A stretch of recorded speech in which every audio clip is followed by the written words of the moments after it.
भर दुपारी 12 वाजता कार्यक्रम असताना सुद्धा मेंदू पातळ होण्याची शक्यता असताना सुद्धा बऱ्यापैकी प्रमाणात उपस्थित असणारे पालक आणि हितचिंतक आणि या कार्यक्रमात हे स्कूल कशा रीतीने चालावं याच्याविषयी चिंतनशील असणारे माझ्यासोबत असणारे मंचावरील सर्व ट्रस्टी आणि आपण सर्व बंधू आणि भगिनी, खरं तर वेळ खूप झाला. मगाशी त्या दिवशीच मी म्हणत होतो चौगुले सरना की भर दुपारी 12 वाजता उद्घाटनाचा कार्यक्रम आणि एप्रिल महिन्यामध्ये, तर नाही म्हटले ते मुहूर्तच आहे. त्या शुभमुहूर्तावर आपण सर्वजण हा कार्यक्रम आयोजित केलेला आहे.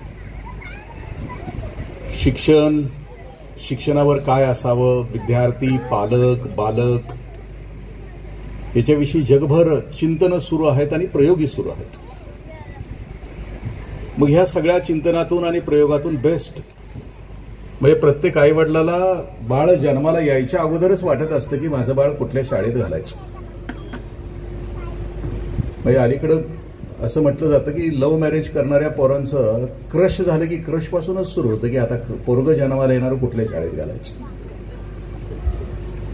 म्हणजे इतका भविष्याचा विचार करणारी पिढी आहे आता. आणि शाळा शोधतायत पालक की कुठल्या शाळेत घालावं, कुठल्या शाळेत घालावं. एक काळ होता आमचा की त्यावेळेला जीवन शिक्षण विद्या मंदिर किंवा जिल्हा परिषदेची शाळा हा एकच पर्याय आमच्या समोर होता. आता ढिगभर पर्याय आहेत आणि या पर्यायामध्ये रेसिडेन्शियल स्कूल्स आहेत, गुरुकुल्स आहेत.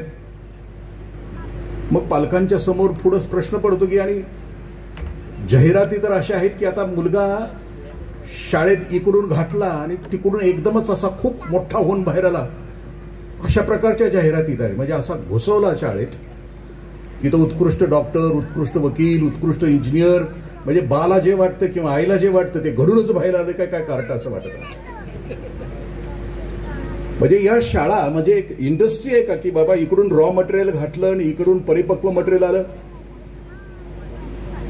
खरं तर कारखान्यामध्ये तयार होणारा माल निर्जीवापासून निर्जीवामध्ये तयार होत असतो. पण आपल्या पोटी जन्माला आलेली लेकरं ही सजीव आहेत. आणि जन्माला येताना असं म्हटलं जातं की आईच्याकडून 17 पिढ्या आणि बाच्याकडून 17 पिढ्या असं सगळं मटेरियल घेऊन कार्ट जन्माला आलं असतं बाळ किंवा मुलगी. आणि मग तितकं घेऊन जन्माला आल्यानंतर भविष्यात त्याला घडवत असताना अनेक गोष्टी त्याला कारणीभूत असतात. मग तो कोणाच्या सहवासात आहे, कोणाच्या संगतीमध्ये, घर कसं आहे. शाळेमध्ये तो 8 तास आहे आणि 16 तास तो गल्लीत आणि घरात आहे आणि याच्यामधून तो वाढत असतो. आणि मगाशी त्या ताईंनी सांगितलं की ऍक्टिव्हिटी बेस्ड लर्निंग मध्ये आम्ही त्याला शब्द, स्पर्श, रूप, रस, गंध याच्यातून त्याला शिकवत जाणार आहे. खरं तर ही अखंड प्रक्रिया आहे. शब्द, स्पर्श, रूप, रस, गंध याच्या जाणीवेतून रोज माणूस, मी जरी असलो तरी अजून शिकतच राहतो. कारण माझ्या वाट्याला रोज वेगळा स्पर्श आहे, रोज वेगळे शब्द माझ्या कानावर पडतात. कोरोनाच्या कालावधीमध्ये तर किती वेगळे, कितीतरी शब्द, आणखी नवीन शब्द येतातच आहे. ते कोरोनाचा आत्ता गेला व्हरायंट कुठला गेला तो ओमिक्रॉन नंतर आता येतंय कुठलं, रोज नवीन शब्दांची भर आहे. आणि आला की एक तर भीती तरी आहे, नाहीतर आणखीन काहीतरी गोष्ट आहे. शब्द, स्पर्श, रूप, रस, गंध. स्पर्श तर किती प्रकारचे आहेत, आणखीन वेगळे. आमच्या घरामध्ये ज्या ज्या गोष्टी आहेत त्याच्यापेक्षा आणखीन वेगळं. रूप तर किती आहेत. म्हणजे कालचं रूप होतं ते वेगळं होतं, आज ते रूप आले ते झुकेगा नाही सालापर्यंत. ह्या कार्ट्याला आम्ही रूप भविष्यातल्या पिढीला दाखवतोय ते कोणती, म्हणजे बदलतायत किती शब्द, स्पर्श, रूप, रस, गंध. आणि मगाशी ताई म्हणतात की ह्या सगळ्यात त्याच्या जाणीव आम्हाला प्रगल्भ करायची. अगदी चिमुरडी पोरं सुद्धा खेळताना मी बघतोय की ते म्हणते झुकेगा नाही साला, पुष्पा नाम समझकर आया था तो फूल समझा है क्या, अंगार. अगदी चिमुरडी पोरं समोर. इथं तुम्ही शाळेत शिकवणार बाळा रूप म्हणजे सरस्वती आहे.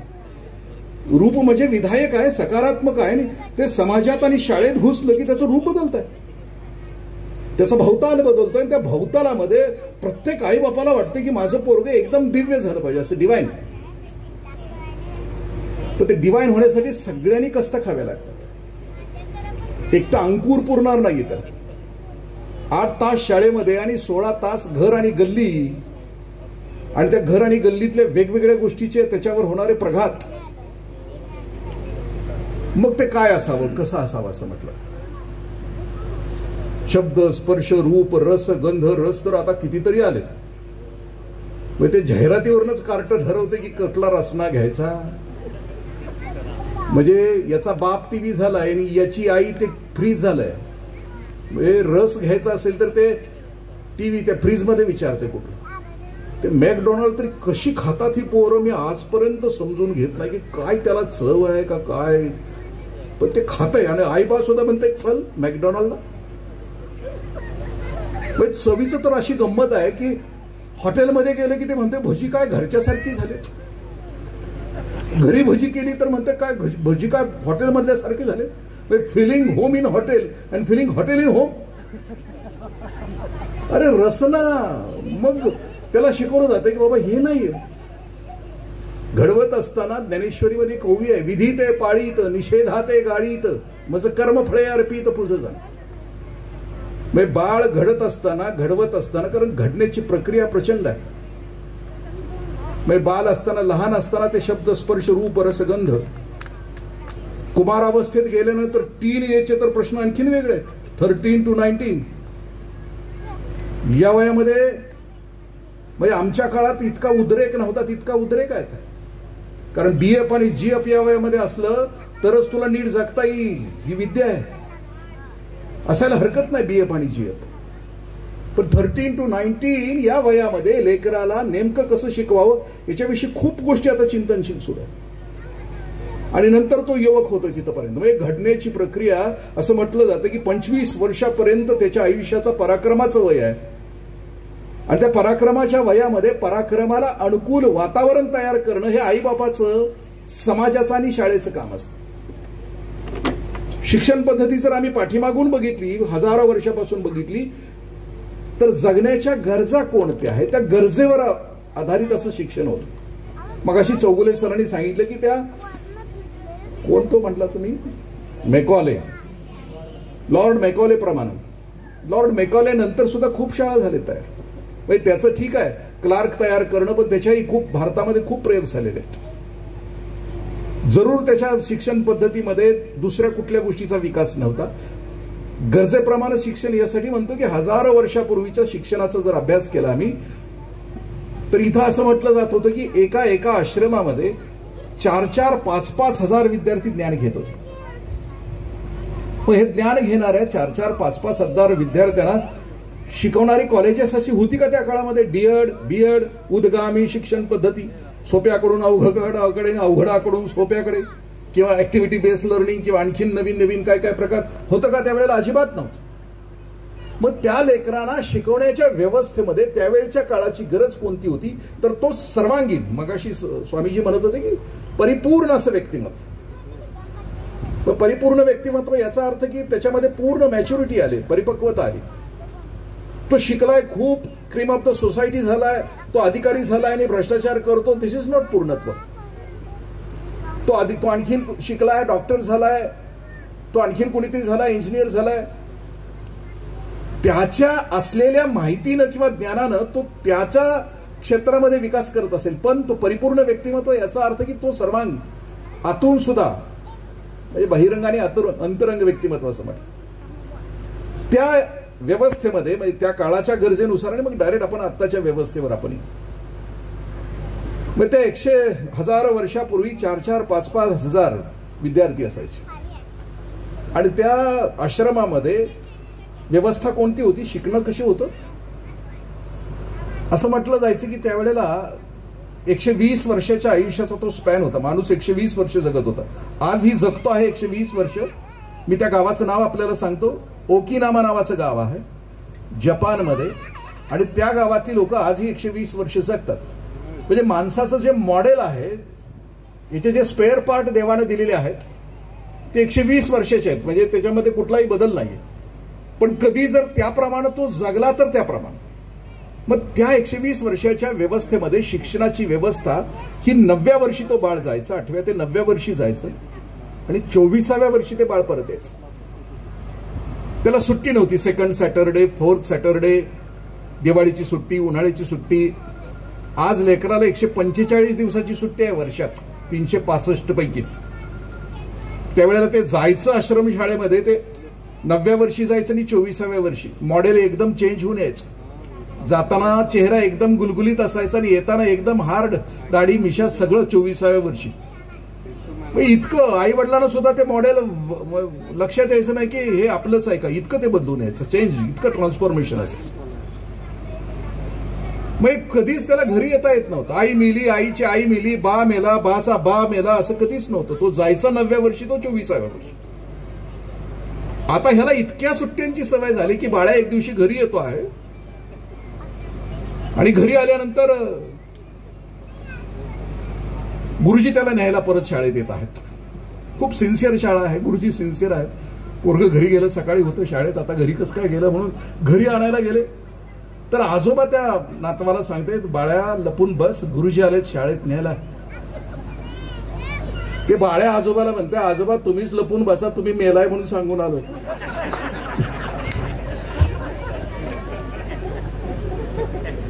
पण हे बाळ 9व्या वर्षी जायचं शाळेत. जात असताना खरं तर त्यावेळेला आशीर्वाद असायचा की अष्टपुत्र सौभाग्यवती भवन, अष्टपुत्री सौभाग्यवती भवन.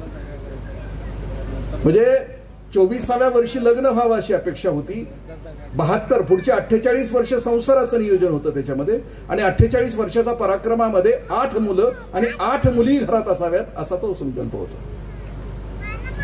मी त्यावेळेला विचार करायचं की 8च का, 10 का नाही, दशपुत्र दशपुत्री, षोडशपुत्र षोडशपुत्री, 16 मुलं 16 मुली, असं का नाहीये.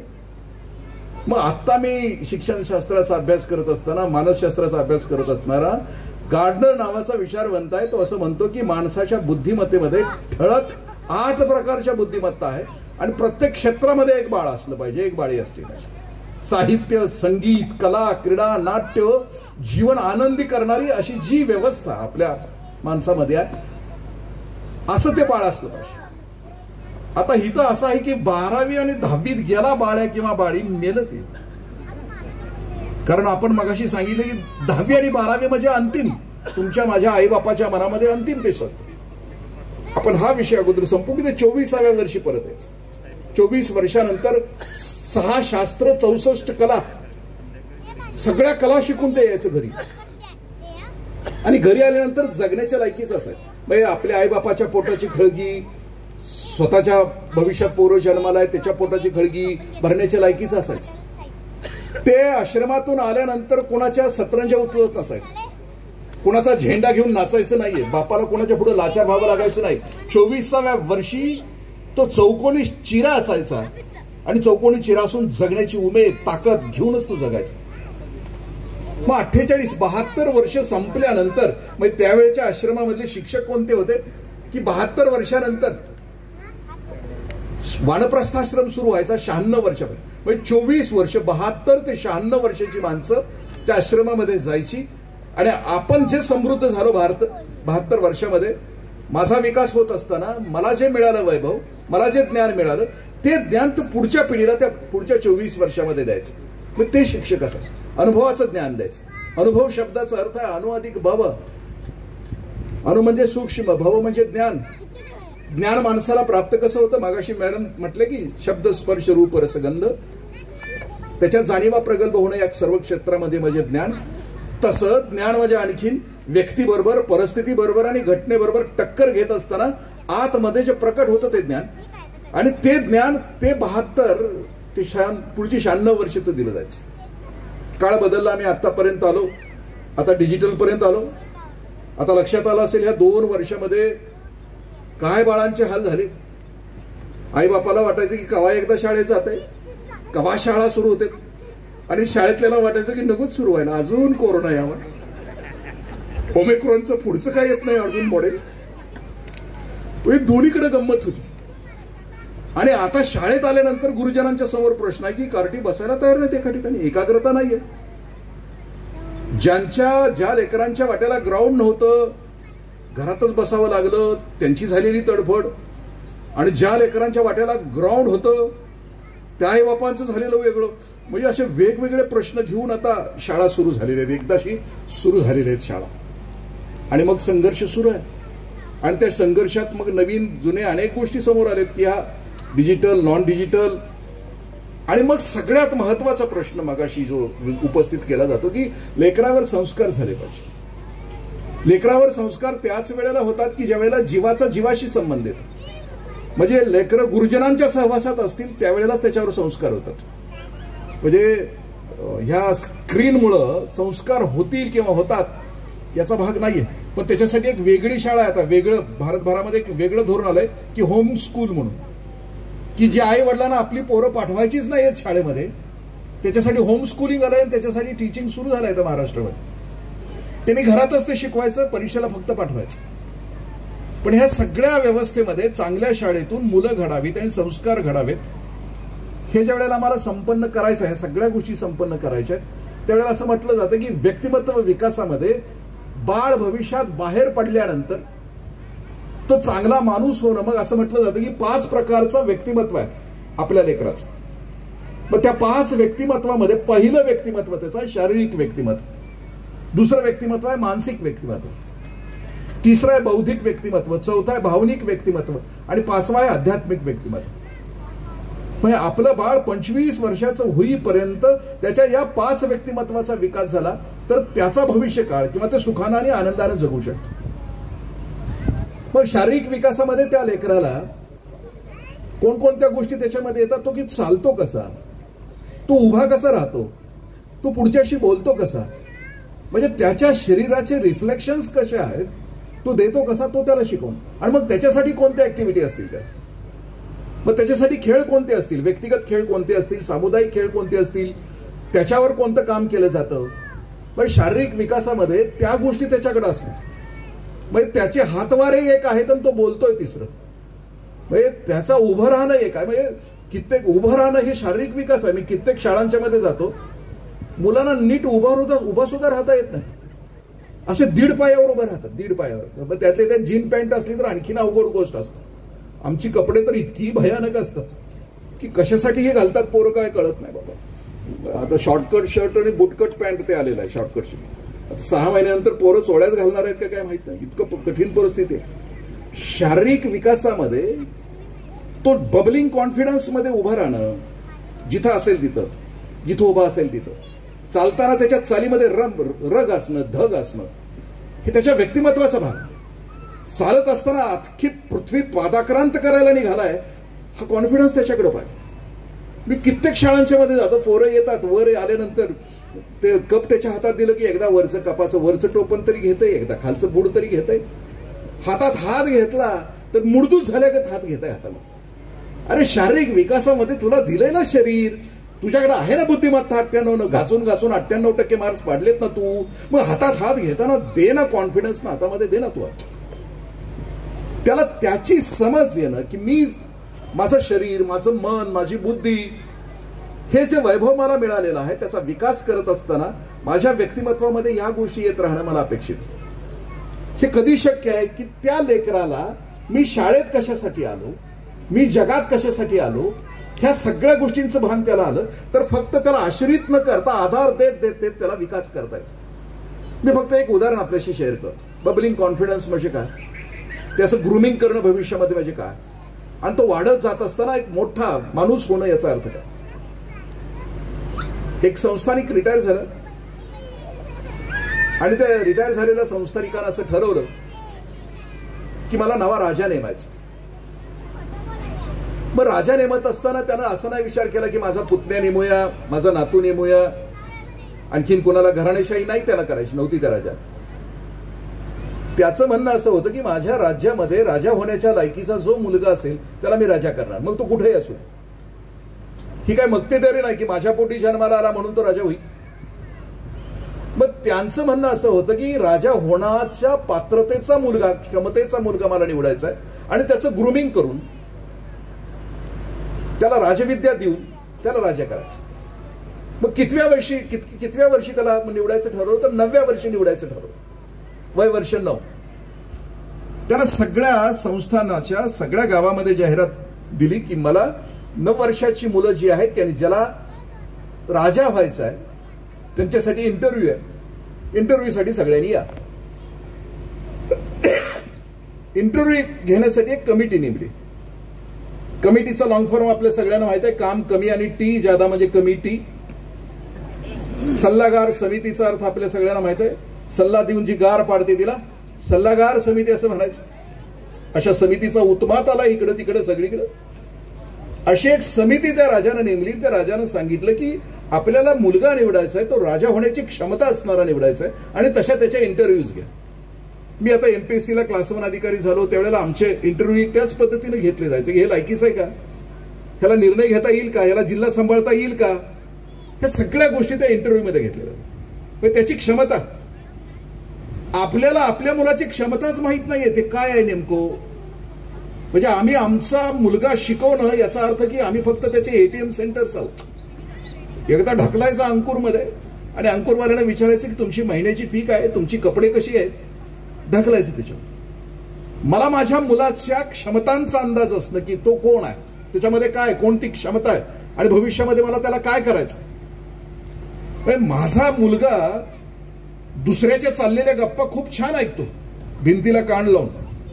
मग त्याला सीआयडी किंवा सीबीआय मध्ये घातलं पाहिजे ना. ती त्याची क्षमता आहे हे आई बापाला माहित असलं पाहिजे ना. ते त्याच्यावर ठोकून देत आहे की तो डॉक्टर हो, इंजिनियर हो आणि मग त्या चक्रामध्ये ते अडकत राहतो. सल्लागार समिती नेमल्यानंतर इंटरव्ह्यू सुरू झाले. 40 दिवस इंटरव्ह्यू सुरू होते. इंटरव्ह्यू मध्ये 3च प्रश्न विचारले जात होते बाळाला. पहिला प्रश्न होता की तुझं नाव काय, दुसरा प्रश्न होता की तुझं गाव कुठलं आणि तिसरा प्रश्न होता की इथं कशासाठी आला. ती कमिटी अशी वर बसलेली असायची त्या हॉलमध्ये. मुलं समोरून यायची. समोरून येतानाच ती कमिटी बघायची की याचा शारीरिक विकास, याचा चाल कशी, याची चाल स्वतःची आहे का, याची चाल कुठल्या बच्चनची आहे, कुठल्या रॉयची आहे का कुठल्या खानची आहे. ती कमिटी बघायची समोर येताना. आणि तो मुलगा समोर उभा राहिला की ती कमिटीचा जो अध्यक्ष असायचा किंवा आणखीन कोणी प्रश्न विचारणार असायचा त्या मुलाला विचारायचं की तुझं नाव काय, तुझं गाव कुठलं आणि इथं कशासाठी आलं. 3च प्रश्न विचारले जायचे. त्या प्रश्नाची उत्तर आई बापाने घरूनच घडवून पाठवलेली असायची की इथं म्हणजे ह्या प्रश्नाचं उत्तर काय आहे. तुमच्या माझ्या सगळ्यांच्या सुखाच्या कल्पना काय आहेत की बाळ मोठं होणं, नोटा छापायची मशीन होणं, खूप कपडे लत्ते, ब्रँडेड शूज, ब्रँडेड कपडे, ब्रँडेड मोबाईल, ये दिल मांगे मोर, शनिवार रविवारी फिरायला जाता येणं, हॉटेलिंग करणं, दणकेबाज जगणं, दुसरा जळेल असं जगणं म्हणजे जगणं.